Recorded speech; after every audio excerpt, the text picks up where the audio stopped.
Olá, sejam bem-vindos mais uma vez ao DA Esportes. Se você é novo por aqui, inscreva-se no canal, ative o sininho das notificações. Se puder, curta e compartilhe o nosso vídeo. Você já deve ter reparado em jogos da seleção uruguaia que o Uruguai ele costuma jogar com uma camisa que acima do escudo do Uruguai, né? Da seleção do Uruguai, do brasão ali da Federação do Uruguai, ele leva acima 4 estrelas, né? O Uruguai, a Copa do Mundo começou em 1930.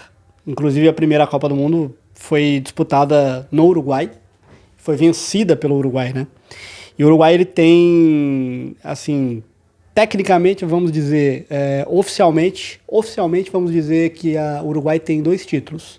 O Uruguai é bicampeão mundial, com 2 títulos conquistados em 1930, na primeira Copa do Mundo disputada no Uruguai, e também a Copa do Mundo de 1950, jogada aqui no Brasil, onde o Uruguai derrota o Brasil por 2-1, aquele famoso jogo do Maracanaço lá com o gol do Didia.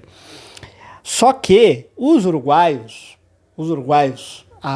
os torcedores uruguaios, também a própria Federação Uruguaia de Futebol, ela se auto-intitula, né, se considera tetracampeão mundial.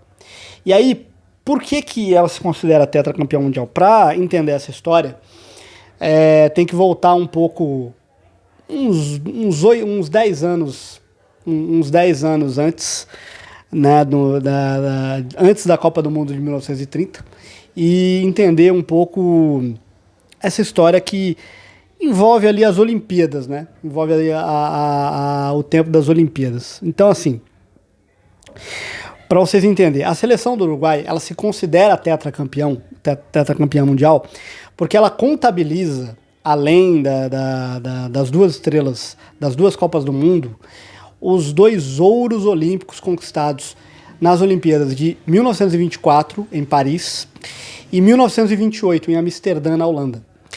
E o argumento central que a Federação do Uruguai usa é que naqueles 2 anos, o torneio de futebol das Olimpíadas, ele foi organizado pela própria FIFA, com regras profissionais, né? E participação aberta de seleções de todos os continentes, servindo como um campeonato mundial oficial da época, antes da criação da primeira Copa do Mundo, lá em 1930. É uma história muito parecida, inclusive, com a história da Copa Rio aí, de 51, que o Palmeiras considera título mundial, né? Se você for pensar assim, se você for olhar assim, né? Esse modo de pensar aí dos uruguaios. O contexto das Olimpíadas de 1924 e 28, para você entender, antes de 1930, a FIFA ela não tinha recursos nem estrutura para organizar um torneio independente. Por isso, ela fez um acordo com o Comitê Olímpico Internacional, né, o COI, para gerenciar um torneio de futebol, para gerenciar o torneio de futebol dos Jogos Olímpicos de 24 e de 28, né, 24 em Paris e 28 em Amsterdã. E aí, declarando o vencedor, e aí ela teria declarado que o vencedor seria reconhecido como campeão do mundo. Isso é um argumento usado pela Federação Uruguaia. Em 1924, o Uruguai venceu a Suíça na final por 3-0. E em 1928, o Uruguai venceu a Argentina na final por 2-1. Esses, então, os títulos aí olímpicos aí de 24 e 28 da seleção uruguaia. E aí é o seguinte, a FIFA reconhece ou não reconhece? O tema ele gera discussões porque a FIFA mantém uma posição de reconhecimento histórico.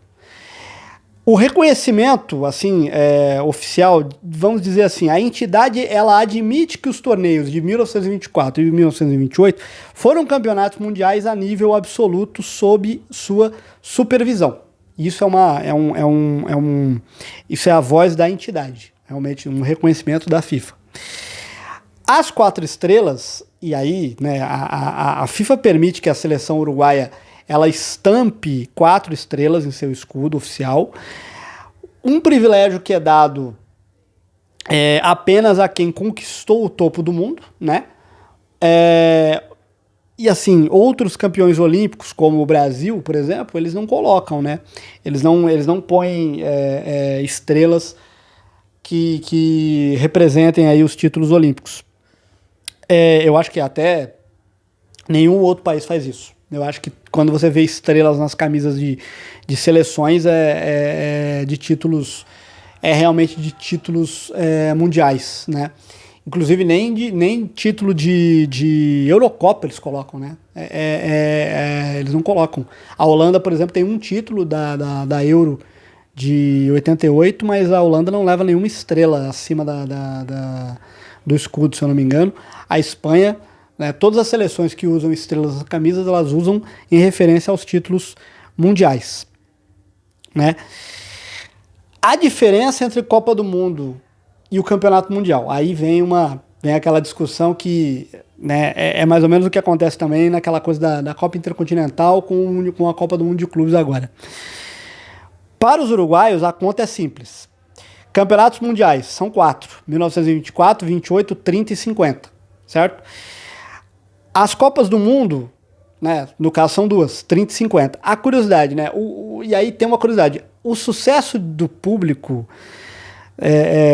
e técnica desses torneios olímpicos foi justamente o que motivou o então presidente da FIFA, o Jules Rimet, a criar um torneio próprio que viria a ser uma Copa do Mundo que conhecemos hoje, né?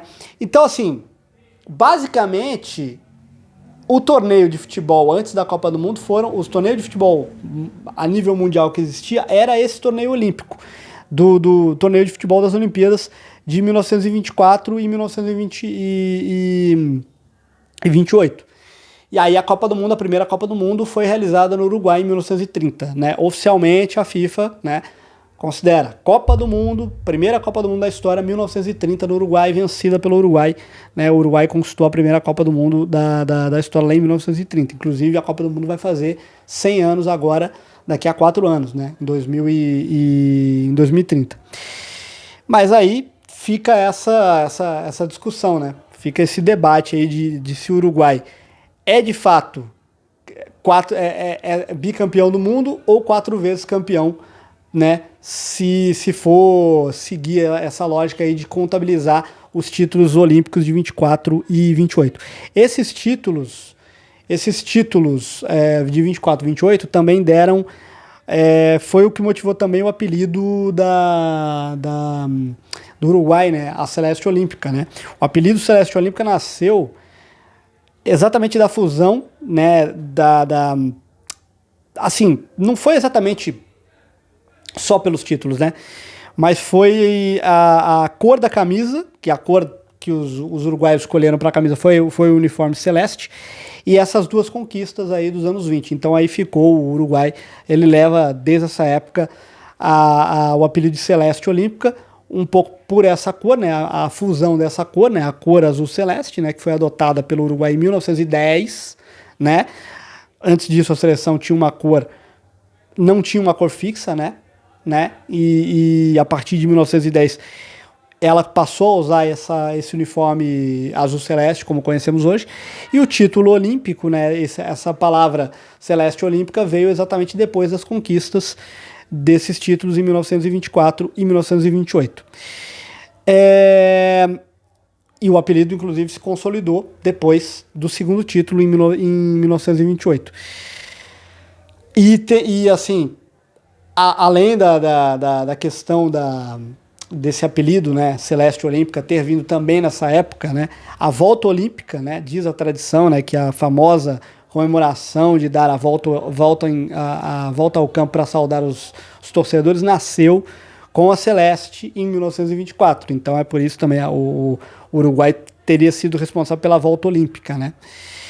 E o gol olímpico, né? O gol olímpico, na verdade, foi outra história, né? O gol olímpico, na verdade, o cara que marcou um gol olímpico era um jogador argentino, né? Um jogador argentino chamado Cesare Onzari, que ele marcou um gol, que ele cobrou um escanteio, né, a bola entrou direto, né, e havia uma mudança na regra que se a bola for direto pro gol, o gol ia valer, era uma mudança na regra que tinha acabado de existir, né, em junho de 1924, né, essa mudança aconteceu, né, a International Board, que cuida das regras do futebol, ela fez essa mudança, ela mudou a lei, né, porque até então o gol direto de escanteio, ele não valia, e era considerado um tiro livre indireto. Poucos meses depois, em outubro, a Argentina e o Uruguai se enfrentaram em Buenos Aires, né? E aí o Uruguai entrou em campo, né? Com aquela coisa de, pô, nós somos os campeões olímpicos e tudo, né? Lá em Buenos Aires. E aí o argentino, esse jogador, o Cesareu Onzari, ele cobrou escanteio, a bola entrou direto, sem tocar em ninguém. E aí, com a regra tinha acabado de mudar, o gol estava aí, acontecia o primeiro gol olímpico. E aí, por que virou o gol olímpico, né? Os argentinos, eles querendo gozar os uruguaios, né? Zoar os uruguaios, os argentinos, eles começaram a chamar o lance de gol aos olímpicos, né? E ficou uma tiração de sarro, né? Fizeram um gol aos olímpicos aí, né? E aí, com o passar do tempo, a expressão virou, né, o gol olímpico, né? O gol olímpico como conhecemos hoje, né, por causa desse gol desse jogador argentino aí, o Cesareu Onzari, que fez o primeiro gol olímpico da história, um argentino que fez o gol olímpico em cima da seleção do Uruguai, da Celeste Olímpica, né? Por isso tem esse nome de gol olímpico. Mas assim, resumindo a história, para resumir a história, né? Oficialmente, assim, é a mesma confusão que acontece na história dos mundiais, dos títulos mundiais de clubes, né? Que a FIFA toda hora também, ela tá dizendo que os campeões lá daqueles torneios lá da Copa Intercontinental, lá, a Copa Toyota, aquele jogo do Sul-Americano contra o campeão europeu, tem hora que a FIFA meio que, ela meio que considera, ela reconhece, né, esses campeões como campeões, assim, campeões mundiais, mas não campeões assim com a chancela FIFA. E tem hora que ela mesmo se atrapalha, porque ela não considera, ela desconsidera todos esses campeões, né, da Copa Intercontinental, todos esses títulos da Copa Intercontinental, e aí valoriza os torneios dela a partir ali dos anos 2000 com o Corinthians e de 2005 para frente com o São Paulo. E aí, inclusive, recentemente o Chelsea foi campeão, ela mesma colocou lá, Chelsea primeiro campeão da Copa do Mundo aí, da história. Então a própria FIFA meio que se contradiz nessa história toda.